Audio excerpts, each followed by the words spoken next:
Okay, we are live, but we must and we shall let it breathe, baby. Get that O2 in you.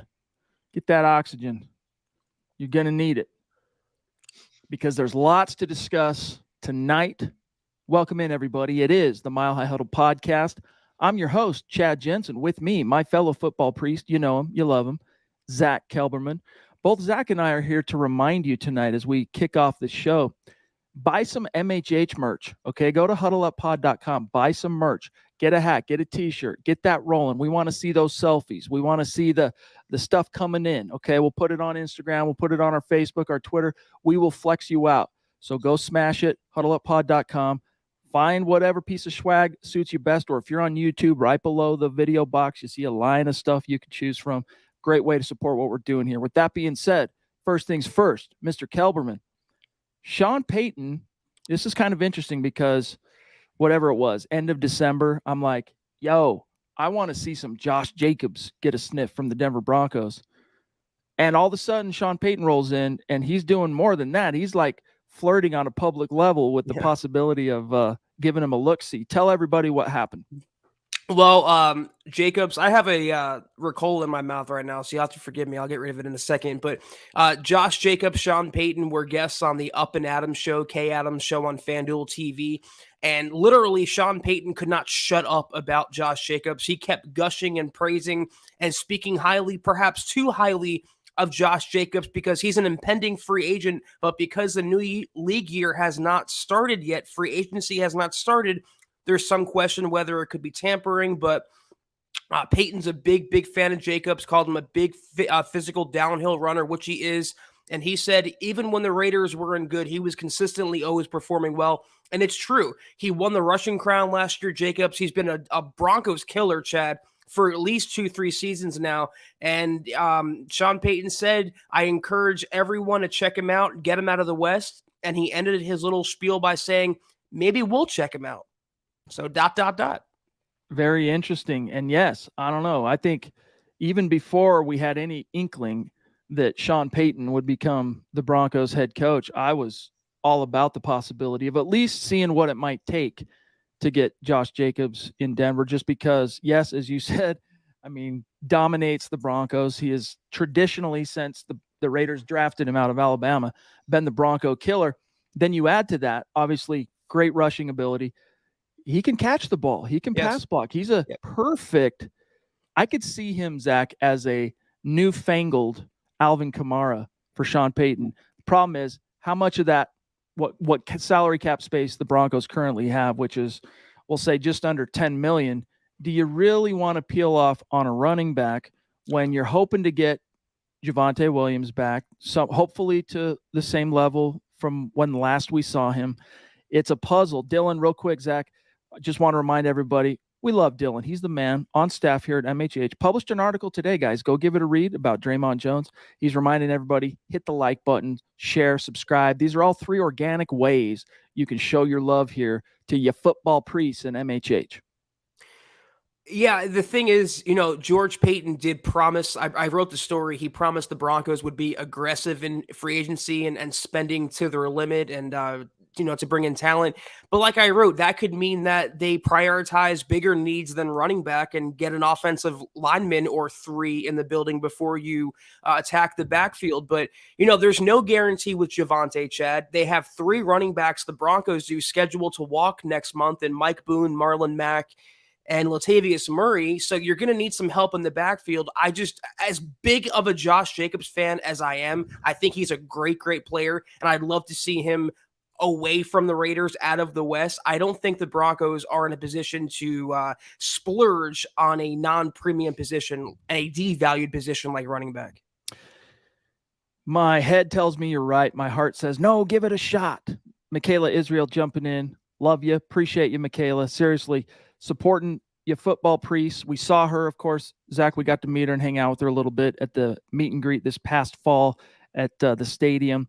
And she's even throwing down, supporting some punk rock, some Bridge the Gap, courtesy of yours truly. So thank you, Michaela. She says via Super Chat, helping us keep the lights on here at MHH. Do we still have only $10 million after the cap went up and with the rollover from last year? Yes. But here's the thing to consider. Zach.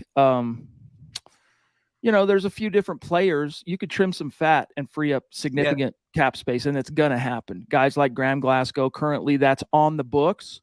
That's going to be gone. There are others. So keep in mind that right now that's an illusory figure. It's kind of an artificial figure that will be whittled away at. In fact, it's the opposite of that. Exploded. It's going to grow. It could go, I would think, Zach, possibly upwards of low 20 millions when free agency actually rolls around. That's probably about where the Broncos will be once they, cut a few people or get some restructures done. Yeah, and the rollover cap that Michaela's referencing here, I don't think that's been figured into the Broncos cap total yet. So I forgot how much it'll be, but it'll be enough to, bring in a player, maybe two if you stretch it out. In the article that I wrote about George Payton being aggressive in free agency, I laid out the Broncos cap situation. As of right now, they have about $9.218 million in cap space. That's the 14th most in the NFL. But they can make three simple moves, and that would be cutting Ronald Darby, Graham Glasgow, and Chase Edmonds. They would save $26.56 million against the cap by doing those three, to me, no-brainers, Chad. And then they would be at about $35.785 million. That would be the fifth most cap room in the NFL. So they can quickly go from being middle of the pack to being top five in salary cap space. And if you give George Payton $35 million, I mean, you're talking another Randy Gregory, another DJ Jones. You can bring in any offensive lineman you want, any defensive lineman you want. That's a lot of money to play around with. So they'll be fine financially. There's some conflicting stuff. I'm glad you clarified that, Zach, because she's asking about, of course, rollover. According to this article, this is from January 15th. The Broncos had about $10.6 million worth of unused cap space that'll be added to the 2023 total. So when you factor that in, Zach, now this is like very rough. Don't quote us on that.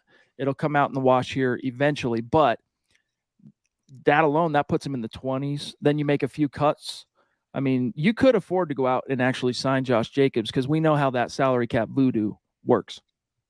Yeah, to me, it's less about the money. I mean, he's going to command, if he's not franchise tagged by the Raiders, probably 10, 12, 13 a year. It's less about that and more to do with the optics of a move such as that, Chad. When you traded up for Javonte Williams in the second round only a few years ago, he was the future.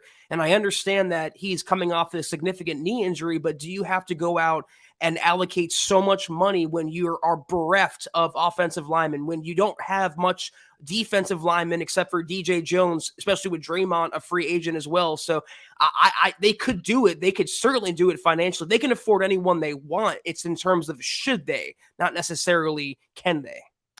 Shout out to our great friend and MHH supporter, a bona fide superstar here in the MHH community, Albert Knoppers. Bro, give our best to Michelle. Hope everyone's doing well in your neck of the woods. Great to see you tonight. Mike Ronquillo jumping in as well, who has just been lately on fire. Mike, I haven't heard from you on what jersey you want. This is a reminder. So reach out to me. I checked my DMs, didn't see anything, no email. Best thing to do so I don't miss it is shoot us an email, milehighhuddle@gmail.com. Let us know what jersey you want because you won it from Facebook for the month of January. Don't forget that. Shout out to Greg. Todd Ostendorf's in the house. We got Lawrence Rivera. What's good, big dog? We'll get into some stuff tonight. Very interesting. I'm trying to find real quick. Scott's on vacation, as you guys probably know. He'll be gone till I think he'll be back in the saddle, so to speak, next Wednesday. So Zach and I are flying solo. We might be a little bit clunkier in the chat, but we will get to everybody tonight. Let not your heart be troubled. Randy Jones up in Alaska, throwing down some big boy stars. Thank you, brother. On Facebook, he's saying, Zach, and I can only interpret this and infer this to mean if we're talking about salary cap space, Josh Jacobs would be a great pipe dream, but it sounds like what he's saying is put that money in the O-line. You got to. It doesn't matter who you have in the backfield. Doesn't matter who you have at quarterback. Doesn't matter who you have at head coach or wide receiver if you can't block up front. And hopefully George Payton realized that this past season because you can't keep substituting duct tape and bubble gum at those positions you have to spend. Fortunately, Randy, there are multiple solid, more than solid offensive linemen on the open market scheduled to hit free agency. Caleb McGarry, the right tackle, Mike McGlinchey, the right tackle, Mr. Ryan Jensen, Chad, same spelling. No relation. He's going to be a free agent as well. I mean, they can go out and upgrade the offensive line with 2 or 3 moves and make them from a weakness to a source of strength. They'll have the money to do so. That's right. When it's EN, Jensen, EN like mine, Ryan Jensen, Danes, not Swedes. If it's ON, Swedes. Phil McLaughlin from Tucson checking in. Another great example, Zach, of how we know in our hearts, and as a matter of fact, too, that Broncos country is not a geographic location. It is a state of being. It's wherever you are. And that's where Phil is down in Arizona. He's saying, I'm pretty sure Latavius Murray will be back. Any news on Jerry Rosberg as far as special teams? Go Broncos, MHH for life. Appreciate that, brother.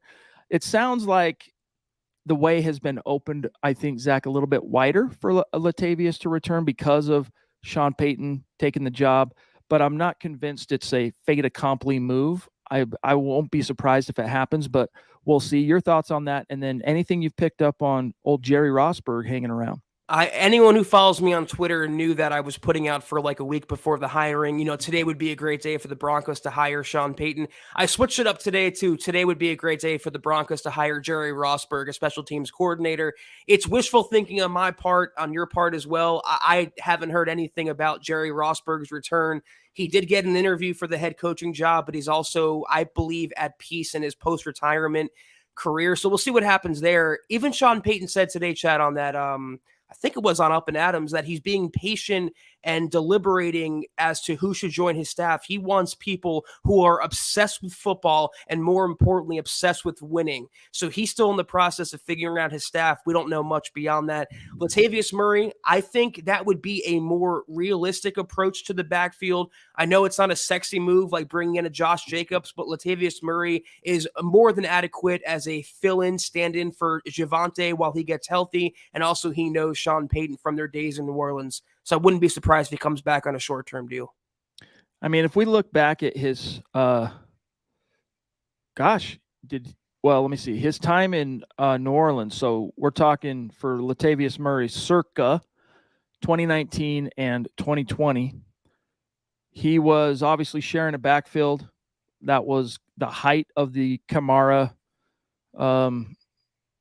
at least the beginning era of Alvin Kamara. His peak rushing total, Zach, as a New Orleans Saint, was his second year, 656 rushing yards, 4 touchdowns on the ground, and then he also chipped in 23 receptions for an additional 176 yards and another tutty. So he came close with about, 100 and we'll call it 170 touches. Zach, he came close to 1,000 yards of production plus nearly half a dozen touchdowns. So keep that in mind. That's not nothing. That's in a part-time role. That's significant. He's a little bit longer in the tooth. There's more gray hairs in that beard by the day, but we'll see. Matt jumping in with a very generous super chat. Thank you, big dog. Do I see a drummer in this YouTube profile pic, or do my eyes betray me? Drummers unite. Matt said, evening, boys. Good thing Barry is gone. Can't wrap my head around a grown man leaving notes in lockers like a middle schooler. What an absolute joke. Zach, do you have any idea what this dude is talking about? First of all, Chad, how many fumbles, if you have the stats still in front of you, for Latavius Murray during that time? I'd wager it's either 1 or 0.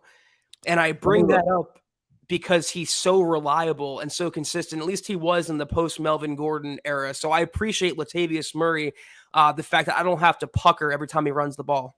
One time, and it was the second year. So in over 300 carries and about 350 plus touches, 1 fumble. That's something that I really do appreciate about Murray, because as a running back, your one job is to not fumble the football. And that's something that Melvin Gordon did all too much, even though he's trying to blame his a nerve in his arm or hand now or whatever for that. Whatever. Anyway, in terms of Butch Barry, that's the scuttlebutt. I've heard on Twitter, I think Benjamin Albright tweeted that Butch Barry wasn't much of a teacher as an offensive line coach. He would leave notes like Matt says here, very passive aggressive and a very combative way of going about his business. I also read that Broncos players applauded when Jerry Rossberg fired Butch Barry as O-line coach. But, one team's trash is another team's treasure. Now he's the OL coach in Miami, where he joins Vic Fangio on Mike McDaniel's staff. So it's a small world, the NFL. And, the Broncos, they turned the page to is it freezing up on me? I think you're good. I'm good. Okay. It's just on my end. Bear with me, guys. The Broncos hired a former Saints player turned coach in Zach Strief to be the new O-line coach in the Mile High City. Wow, this is being really slow. I don't want to clunk up our broadcast, so I'm going to jump off it. But Broncos are going to be okay on the O-line. And Butch Barry, man, the more I talk to people, the more I hear, he was a absolute train wreck of a hire. Nathaniel Hackett, dude, I mean, the receipts on this guy continue to be quite alarming. Mike Reno, appreciate the stars, brother, on Facebook, jumping in, wanting to know, Zach, what free agent quarterbacks will be available to back up Russell Wilson? I don't have Spot Track in front of me. I don't know if you do, Chad. I can pull it up. Top of my head. Is Jacoby Brissett a free agent? Because I probably look his direction. He's super reliable, very high floor, locker room leader kind of guy. I wouldn't mind him coming in if Russell Wilson got hurt. He's also a lot better than Brett Rippon is. I've heard if Baker Mayfield gets released that the Broncos could pick him up. Someone like Mitch Trubisky as well. I believe Trubisky, though, is still under contract with the Steelers, and I want nothing to do with him personally, even as a backup. So we'll have to comb through the list if you can pull it up, Chad, and we'll gotta go one by one. Yeah, I'm pulling it up here. I'm gonna have to try and spot rack just runs so slow. I would want the Broncos, before they throw money at a veteran quarterback, to draft a quarterback under Sean Payton, let him work with him and develop him. You need some sort of pipeline developing, underneath Russ, because he is 34 going on 35 years old. And, a low floor, low ceiling option like Trubisky does nothing for me for the long term. Okay, so as I click back over here, obviously take Tom Brady off this list. As far as unrestricted free agents, 2023 at quarterback, here's the creme de la creme of this particular class. Baker Mayfield, he'll be 28. Sam Darnold, he'll be 26. Jimmy Garoppolo, he'll be 32. Teddy Bridgewater, don't sleep on that as a possibility, gang, by the way. We know the history he has with Sean Payton. Daniel Jones, old Case Keenum is a possibility. And yes, you were right. Jacoby Brissett, Geno Smith. All indications are, though, of course, that the Seahawks are fixing to pay Geno Smith. It'll be interesting to see what kind of contract he actually garners from them, Zach. You know what the sad part here is, Chad? There's 3 former Broncos starting quarterbacks that are on this list that are just toiling away on the open market. It really shows how desperate they've been over the years. I guess looking over this list, I don't think, someone like Mike White is going to leave. I think the Jets will bring him back. Andy Dalton, he had a decent season last year in New Orleans, but he doesn't really move the needle much for me. If you have to, Taylor Heineke, there's one. I know he gets a lot of hate, and I don't understand how people like Gardner Minshew and dislike Taylor Heineke, but that guy is a gamer. To me, he can do a lot as a backup, as a really high-end number 2. I would not mind the Broncos throwing some money at him, but Jacoby Brissett would be, I think, the safest. And Mr. Drew Lock on the list as well. But I think Jacoby Brissett would be the safest choice there. We got Drew Lock. We've got Brandon Allen. We've got a who's who list of former Broncos in the quarterback free agent pool this year, which, has its own fair share of implications. Gary Palmer, the hashtag swashbuckler himself, in the house, legendary figure. What's up, bro? He says, appreciate you guys. We appreciate you, GLP. He wants to know, do you think Sean Payton is waiting post Super Bowl to make his hires, right? Offensive coordinator, defensive coordinator. What do you think, Zach? Maybe. He said today he's being very thorough. He's being patient. He wants to put together the best staff as possible. And he got kind of a late jump on things because he's only in the post for a little over a week now. So it's a longer, dragged out process this time around due to NFL protocols. He might be waiting for the Super Bowl teams to be done so he can talk to some members of their staffs. But what I read is that he's trying to get people from New Orleans to follow him over. I wrote the article a few days ago. Zach Strief was the first domino to fall, and he's looking at some others from his previous employer as well. George Fox on Facebook. We appreciate you, bro. He says, I want to thank the whole MHH staff for all the great work and info on the Broncos during this time of year. Denver Broncos for life, MHH for life. Thank you, brother. Really do appreciate that. I think this period on the NFL calendar is when MHH, as a rounded staff and a collective, when we shine the brightest, because Zach and I, we're going to do our thing always, covering the key storylines of the day. But when you get into the offseason, you need cap experts, you need draft experts, and we have that here at MHH in spades. So appreciate that, George. And it just so happens to be my favorite period on the NFL calendar. I love this time of year and all the speculation and predictions and what's it going to be. The only thing I get a little bit tired of, Zach, is the ubiquitous offseason list. And they just got started. For example, we got 2 articles up just in the last few days. I think both from Nick Kendall, Zach. ESPN naming 2 Bronco free agents on their top 50 free agents of 2023, Draymond Jones and Dalton Reisner. And then PFF throwing those 2 guys on their top 100 free agents of 2023, along with 2 other Broncos, Alex Singleton and, surprise, surprise, Cameron Fleming checked in the 80s somewhere as a top free agent. So those kind of lists, they're fun. They help us, pass the time as we get to the key moments on the calendar, like whether it's, we had the Shrine Bowl, the Senior Bowl, then we're going to get to the Combine, then the draft, free agency, all that stuff. So I guess there is a purpose for them, Zach. People put way too much stock into what these lists have to say, though, and where players check in. If you watch Cameron Fleming, you'd be hard pressed to put him top 100 available players. But it's like power rankings; they're so subjective, and people put a lot of onus into them. And unfortunately, now in February, in the height of the offseason, that's what we have to break down and discuss. Jeremy Sean, what's up, bro? It's good to see you, by the way. We got to hang with him a little bit on the last meet and greet. That was really fun. He says Melvin Gordon fumbled his excuse for fumbling. Very on brand for Melvin. Zach, what was it he said exactly about his time in Denver? I don't want to go. I mean, I feel my blood boiling already talking about Melvin Gordon because he's so soft. I don't know how else to put it, though, Chad. It's always somebody else's fault. It's a constant victim complex with Melvin, but he was on, Radio Row, and I think Brandon Cristal talked to him, and Melvin said he never really got a chance to compete for the RB1 job or compete with Javonte Williams. It's like, what reality do you live in? What color is the sky in the world that you live in, Melvin? Because it's not blue. It's purple. It's crazy. I don't know how he views himself, why he views himself the way he does, but I am so relieved he's not the Broncos' problem any longer, man. Amen. Albert says, can we get a refund on bad products like Hackett and Berry? It is a Walmart principle if you keep the receipts. That's true.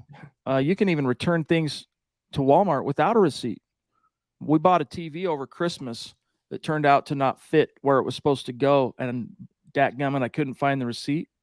They accepted it back. So for what it's worth, David Evans jumping in with a super chat. Appreciate you, David. Thank you, big dog.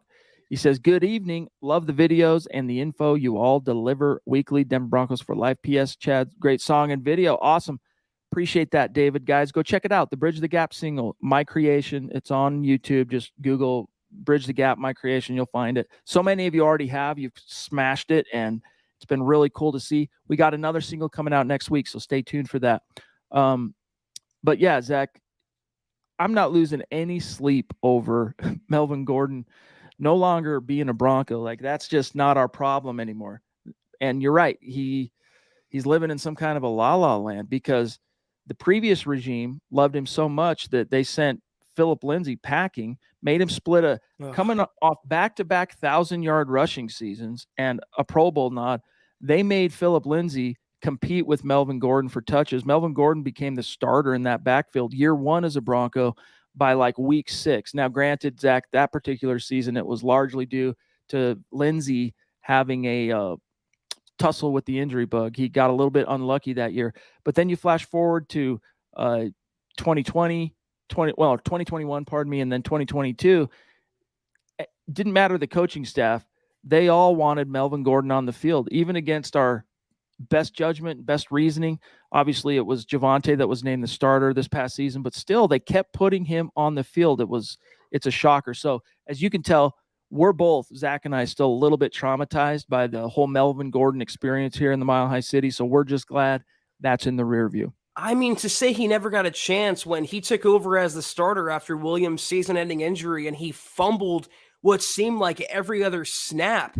It's just crazy to me. Then he's blaming it on he has a nerve issue in his wrist that he played through or arm or whatever. There's always an excuse for Melvin Gordon. But you want to hear the sickening thing? He's one win away from getting a ring because he's on the Chiefs practice squad. You know, he's been there for a few months now, and he's riding their coattails, and he could ride it to a Lombardi. So Melvin the Mercenary, I guess.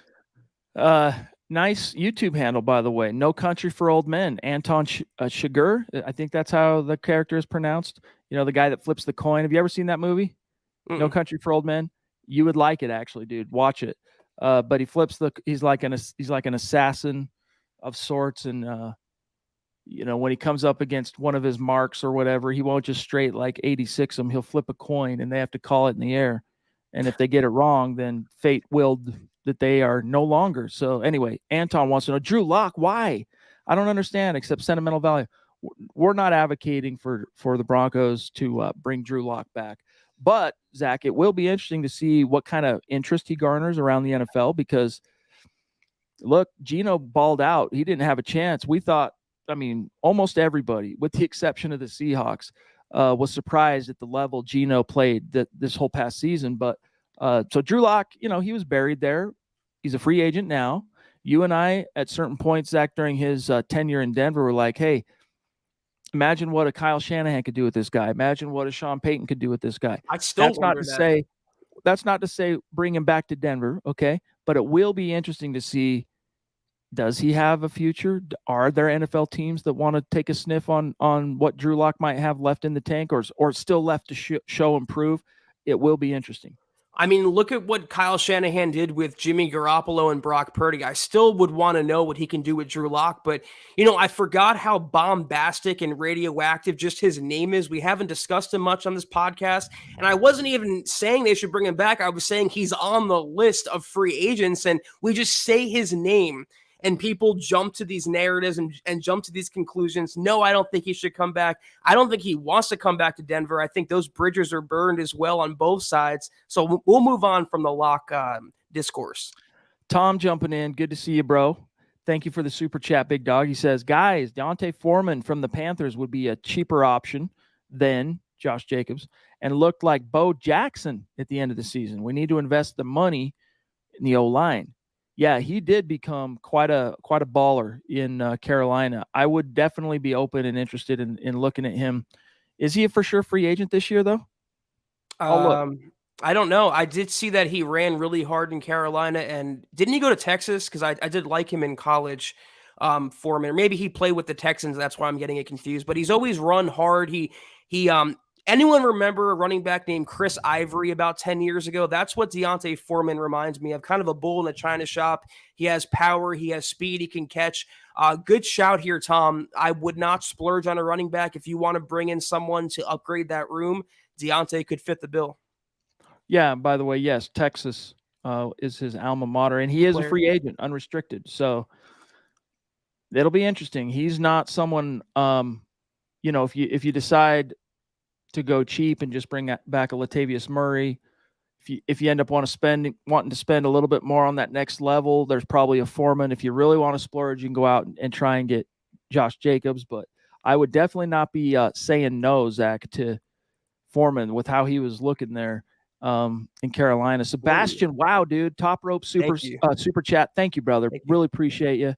Make sure you connect with us on Twitter. If you're already following and we're not following back, do one of these in the mention, Sebastian, and we will follow back. We like to keep the conversation going with our super chat superstars on Twitter after these streams. So appreciate you, bud. He says, hey guys, you're doing a great job. Thank you, brother. Do you think Sean Payton put a shot across the bow to Jerry Jeudy for him complaining on Twitter? And do you think the Broncos will go after Alvin Kamara if he becomes a free agent? I don't think, honestly, Zach, that the comments Payton made, I don't think they were specifically aimed at any one player. Yeah. But of the complicit Broncos who have taken to Twitter both aggressively and passive aggressively to air dirty laundry, he has been on that list. So I'm sure it was a message not lost on him, but he's one of those guys, Zach, that has a lot, stands to gain maybe the most. Aside from Russell Wilson, if you look at the guys that are on the roster right now on the offensive side of the ball, especially with how he arced toward the end of the season, what the future could hold for him in a Sean Payton offense, in a competent, scheme quarterback by a competent player, dude, Jerry, I'm the next thing. I think he's the Broncos' best offensive player in general, and he's by far definitely the best receiver. So, yeah, he stands to gain a crap ton from the arrival of Sean Payton and maybe the rebirth of Russell Wilson. But I agree with you, Chad. I don't think the comment that Sean Payton made about being more anonymous donors this year and working in silence, I love that expression, by the way he put that. I don't think he was meaning Jerry Jeudy. If anything, I think he meant Russell Wilson, because Russell Wilson is so front-facing when it comes to social media and the public and the memes and everything. And there's something to it if you read into what Sean Payton said today. He was on the Pat McAfee show, I believe, and he said, I don't like let's ride. And he coined the new phrase for the Broncos in 2023. That would be hashtag, and I saw Lawrence Rivera wanted us to say this, buck 'em. And I think that'll catch on quickly, more quickly and better than Let's Ride did last year.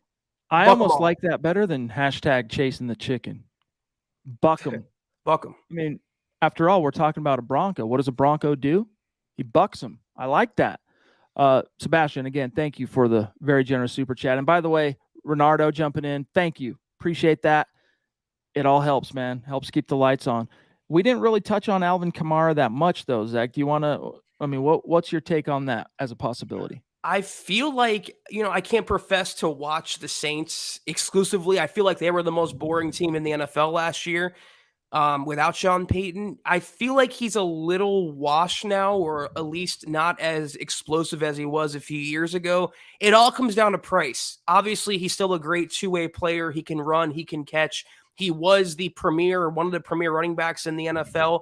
But I'm not going to give Alvin Kamara $10 million, $12 million a year. I'd rather pay an offensive lineman or two that money and then go out and sign someone like Deontay Foreman for a fraction of the cost. But that'll be interesting to see what stars that Payton could reunite with. People talk about Kamara. People talk about Michael Thomas, the Saints wide receiver, even though they have a Michael Thomas already in Cortland Sutton. So you'll see Payton pull some strings to get players he's familiar with. But in terms of Kamara, again, it's a luxury that they really can't afford right now, in my opinion. Plus, this dude is 27 years old, and he still has counting this year, 1, 2, 3, 4 years left on his deal, and a lot of penalties relative to dead cap were he to be just outright cut. So that's not to totally dismiss the possibility of, say, a trade, but I highly doubt it. The Broncos already, they're pretty thin when it comes to the capital required to execute such a trade. So we'll see. But obviously, great player. And yes, isn't it interesting how the Saints trended in the single season post Sean Payton? They became, as to quote you, Zach, one of the most boring teams in the NFL to watch offensively. Dennis Allen got a second chance to be a head coach. And, of course, he's a guy that Broncos fans remember as the defensive coordinator in 2011. So that Tebow season, and that was a very good defense. Dennis Allen was the defensive coordinator under year one of John Fox. He parlayed that the next season into a head coaching gig with the Raiders. That didn't pan out for him, and then he bounced around a little and got a second opportunity in the wake of Sean Payton. And on that subject, isn't it interesting that in back-to-back hires, the Raiders went after two Bronco defensive coordinators in Dennis Allen and then later, next, Jack Del Rio? Yeah, I just I don't know. I don't see it. I'm just going into the chat, guys. Tonight we have to be a little bit tight with our time. We're at about 35 minutes, so we're good for a few more, but we won't be able to hang quite as long as we might normally. Just some things we've got cooking. So anything burning on your mind, anything burning topic wise, get it in the chat, and we will jump on it as quickly as we can. David McElrath, what's up, brother? Good to see you. Chatting C3PO. He's my C3PO. All right, that Zach's my C3PO, and when I confiscate my teenage son's cell phones and I need syntax interpretation in the wee hours of the morn, I turn to Zack Kelberman because he can decipher these things. He knows he's in. He knows what it all means. That's how the sausage gets made. Let's grab one from Todd because he's in the chat every single night, every single show. Todd Ostendorf in the house. How many times does it work out that you get an older running back, sign him to a long-term contract, and then, of course, good things come? Not often, big dog, but it's happened even for the Broncos. Todd, think back to 2011. Everybody thought Willis McGahee was washed, as my grandpa would say. Always throwing that R in on washed. I don't know. Washed. But he went on to have a 1,000-yard season in year one. If I'm not mistaken, a Pro Bowl nod. And then year two, he shared a backfield with Sean Moreno in the Peyton Manning offense and didn't quite shine as well, but he had some injury problems. That was a pretty good return on investment. Now, maybe not, Todd, exactly a long-term contract, but who are we talking about here? Latavius Murray? Because if we're talking about Latavius Murray, keep in mind, no one's really advocating to give this man a long-term deal. If anything, Zach, it would be at best, at most, a 2-year deal with everything front-loaded in year one. But in all likelihood, putting on our pragmatic NFL cap, it would be a 1-year deal, something very, very close to the league veteran minimum. Yeah, Todd, you're absolutely right. In today's NFL, you need multiple running backs. I think it's one thing Hackett had correct last year. He just picked the wrong running back to side with in Melvin Gordon, but you need multiple. And that's why you can't invest millions, 10, 12, 13, whatever, into a non-premium kind of a dying position in the NFL. I'd rather have, you're bringing back Javonte still on his rookie deal. If you want to bring back Latavius on a 1-year contract, that's fine. And then maybe use a mid-round draft pick on a pass-catching, speedy, game-breaking running back. That's a decent stable to have. Gone are the days, though, where you can keep re-signing running backs and bringing one back and hoping to continue success. I mean, the Broncos got burned going back to even C.J. Anderson, Chad, and then look at Melvin Gordon. He came back on a new contract. He wasn't as effective any longer. That's the day and the age of the NFL. You have to have multiple. By the way, yes, indeed. Willis McGahee, 2011, year one as a Bronco, 1,200 yards rushing, 4 touchdowns, Pro Bowl. And of course, any running back in that Tim Tebow scheme was going to have some numbers that year. My only beef with Willis McGahee, for what it's worth, I'm just going on a little bit of a tangent because I know no one's really trying to talk about Willis McGahee, was he had a penchant for fumbling at very inopportune times. Not on a level of a Melvin Gordon, but he had him a fair share of ill-timed fumbles. Renardo, bro. Wow. Thank you. Top rope super chat. Thank you very much, my dog. Seriously, why don't you send us an email? Okay, let us send you a little something as a thank you for supporting what we do here. milehighhuddle@gmail. Let us know your t-shirt size. Might be a t-shirt, might be a hat.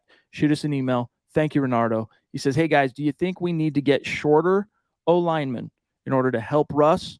There were so many plays last year where I believe Wilson couldn't see the open man, or can Sean Payton scheme around that? Zach, I'm fully of not just the opinion, I think it's pretty well proven through his tenure with Drew Brees that it can be done. And Sean Payton knows how to get that cat skin, so to speak, creating those passing lanes for a, let's just say, less than prototypical sized quarterback. So I don't think you really need to skimp there. Maybe it's something you're cognizant of when it comes to your interior trio. But again, you don't end up passing on a player that would be great for your scheme because he's 6'6" and not 6'3", etc. Exactly. Renardo, thank you so much for your generosity. But as Bradley says here, I'd rather get Russ some stilts than purposely sign shorter offensive linemen. One guy that I wouldn't mind I know they don't have the capital to do so, but I would love for the Broncos to go after Ryan Ramczyk, the Saints right tackle. If you remember, the Broncos, they ended up with Garrett Bowles over Ryan Ramczyk. Well, Ramczyk is 6'6", 313. And the thing about Sean Payton, he loves big, strong, tough, road grading SOBs. He's not going to sign a guy who's 6'3" because Russell Wilson is a shorter quarterback. He's going to sign the meanest mother what he can find on the open market, and that's how it should be. Just get the best available linemen, the best players on the field, and then go from there. YouTube, I'm not cursing. He wants the meanest mother buckers, right? There Buckers. You go. Let's go. Luke Ellis. Love you, big dog. Thank you. Wow, Very generous super chat. Are we connected on Twitter? I'm not sure. Maybe you don't have a Twitter account. If we are connected, again, do one of these in the mentions, okay? Thank you very much. So generous, helping us keep the lights on here. He says, I agree with you, Zach, on Kamara. Wouldn't mind having him, but we need to invest in our O-line first. Great show. Thank you, big dog. Guys, just reminder, and this is crucial to the Kamara topic, he's under contract in New Orleans for another several years. So it's really not relevant to the Broncos unless all of a sudden, Zach, a report breaks that he wants out or the Saints could be shopping him. But even then, Broncos don't really have much to barter with outside of, what are they going to do? Gut 3 draft classes in a row? Because you'd have to probably give up a first-round pick. Even at 27 years old, you probably have to give up a first-round pick. I don't want that smoke. No way. Yeah, they can keep Kamara. I'm not giving up a first. Even if the Broncos had the capital, I wouldn't want them to take on Kamara's contract. I mean, it's just a devalued position. You can get an undrafted free agent. You can get a 7th-round pick and plug him in there. And if you have the right running, the scheme and you have the right offensive line in place, you can make do with that. So even if the Broncos had the means, I'd still say pass on Kamara. They have way, way bigger fish to fry. Okay, here's one from James, who's been a patient boy. Thank you, James. Love you. Been with us a long time. A consistent super chat superstar. He says, yes, get a decent O-lineman or get decent O-line and a middle of the road back will look like a top running back. And there's something to that philosophy, not just in quality of the O-line, but quality of scheme and how well it's coached from a technical standpoint. I mean, Zach, the Broncos are literally the poster children for what he's saying here. I mean, how many no-name running backs did the Broncos once trot out under Mike Shanahan in that Alex Gibbs rushing zone blocking scheme? I mean, Reuben Drones, Olandis Gary, none of these dudes left and went on to have success outside the manger of Denver, including really Mike Anderson. He flirted a little bit with some success in Baltimore as a number 2. I mean, even Clinton Portis, when after the Champ Bailey trade, he had 1 or 2 seasons that were decent in Washington, but he didn't duplicate those 2 phenomenal, unbelievable first seasons as a Bronco where he rushed for over 1,500 yards and 15 plus touchdowns in each of his first 2 seasons in the league. I mean, you bring up Mike Shanahan, as adroitly as you should. I'll bring up Kyle Shanahan, Chad. Look what he did in San Francisco. No-name running backs like Jeff Wilson, Raheem Mostert. They look like world beaters because you have the scheme and you have the offensive line in place. I mean, look at Philadelphia even. A running back like Boston Scott can rip off 4 or 5 yards a carry because you have the offensive line in place. So build the trenches and then everything else, I think, will fall into place after that. Leroy, so consistent in our chat. We're going to grab this question for you. Thank you, brother. Mile high salute right back at you. He says, how did the interview, Zach, go with Sean Desai, defensive coordinator candidate for your Denver Broncos?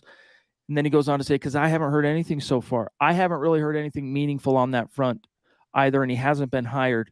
Doesn't mean he won't be, but for quiet on the Western Front, so to speak.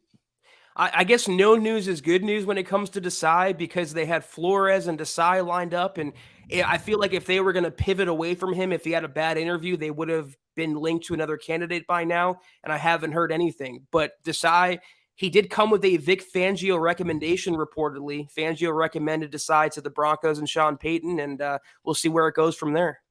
And that's actually quite meaningful because, as we know, Vic Fangio is quite stingy with his praise. And in the same sense that Nathaniel Hackett loved everybody, made everybody sound and feel like they were the greatest and the very best, Vic Fangio only gave that vote of confidence if it was legit, dude. If he really thought you were the bee's knees, you would not only hear about it, but that's a guy you want in your corner, because if you're the truth, Vic Fangio knows you're the truth. He'll go to bat for you. So for him to, campaign in any way, shape, or form on behalf of Desai, that's a very, it should be anyway, comforting thing to hear for Broncos country. Taylor, what's up, bro? Thank you for the super chat. He says, Javonte Williams, Latavius Murray, Chase Edmonds, it's all we need. Jacobs makes no sense, he says that. I agree with you. Obviously, Javonte, and if you want to bring back Latavius, but Chase Edmonds, you can clear about $5 or $6 million by cutting him. And I didn't really see what he brought to the table that would warrant him to come back with that sort of cap number. So I agree in spirit. Don't go after a player like a Saquon Barkley or a Josh Jacobs. You don't have to splurge, but I think you can do a little better than the triumvirate, including Chase Edmonds. Yeah, Chase Edmonds didn't really do much to move the needle for me. I liked his twitch. I could see what he could maybe be in a competently coached backfield.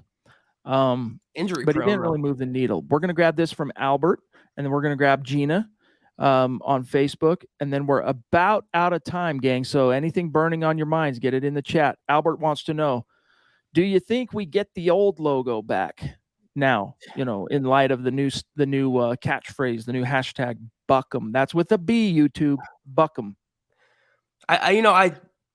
I don't know what they're going to do. I think Damani Leach, the team president, keeps hinting at the logo change and the uniform change for a reason. I think it's a matter of time, but nothing imminent that I've heard, Albert. Gina, thank you very much. We love all the great ladies of MHH and Broncos country, so many of whom are like little folk heroes in the MHH community. So love it. Appreciate you, Gina. She says, no doubt Sean Payton is going to make waves with free agents, but got some hard decisions ahead in terms of making moves. Yeah, there are some tough decisions. Are you going to do anything relative to the Cortland Sutton contract and lack of production? Tim Patrick coming off that injury with his contract. Are you just staying the course there? Are you keeping them both, especially in light of Jerry Jeudy really emerging as a burgeoning superstar? That's just one of a lot of different questions that have to be answered and attacked really by the Payton and Payton team at Dove Valley. Yeah, like he laid out, he kind of was comparing situations, and he said in New Orleans, it wasn't always easy. The NFL is a very, very tough business, a demanding business. You work 18-hour days almost year round, but they were always respectful. They were always on the same page. It was always two heads are better than one type situation. So yeah, Sean Payton is going to improve the team, improve the roster, improve the win column, most importantly, but it's not going to come without some sort of roller coaster, some sort of adversity. That's just par for the course in today's NFL. Holland back in the house. Drew, a legendary super chat superstar here at MHH. It's great to see you, big dog. Yes, indeed. He says, long time no see. LOL. He's saying hard pass on Josh Jacobs because Javonte Williams will be back. I want Murray. I've never gotten to the bottom of the pronunciation. I think it's Batty, not Beatty, back too. I'm with you on Murray, and I'm with you on the hope of Javonte returning to form. But I got to remind everybody again, this is not just as if an ACL tear is a simple thing. but this is not just an ACL tear. Right. Javonte suffered an injury that even 15 years ago would have ended his NFL career. Fortunately, sports medicine has evolved as it does, and he has a really good chance to come back, but it's far from a guarantee. So I think in a Sean Payton offense, Zach, where so much does run through a certain kind of running back usage. In other words, it's not just a guy that can run between the tackles and a guy that can turn a corner. This is a guy that has to be able to pass pro. This is a guy that has to be able to catch passes. I would not be surprised to see the Broncos splurge a little as a hedge because that position ends up being so pivotal for Sean Payton, at least traditionally. Yeah, Drew, good to see you. As always fun to interact with you on Twitter as well. To your point about Batty, I did like what he showed in the finale, but I don't think he showed enough in that small sample size to warrant, number 3 running back treatment. He has a ways to go, and I'm right there with you. I'd rather the Broncos just draft a running back, have him on a rookie contract and go for someone that's explosive and that can do the things that Sean Payton demands from his backs. Like Chad laid out, you have to be able to pass, protect, you have to catch and run. It's not just a one trick pony type position under Payton. Drew, giving props to bridge the gap. I'll put the link in the chat, guys. Go check out the music video we shot. I see a different side of your boy, some punk rock, some music. Guys, we're about out of time. Sebastian Walker with another one. Yo, thank you, bro. He says, Zach, hi, guys. What do you think about bringing back a Phillip Lindsay? Because he is a hometown favorite. Go Broncos. You guys, Sebastian, you're barking up the right tree here when it comes to Phillip Lindsay. But being pragmatic here, Zach, I think that ship has sailed. It's all new faces. But remember, too, what was George Payton's first year, 2021?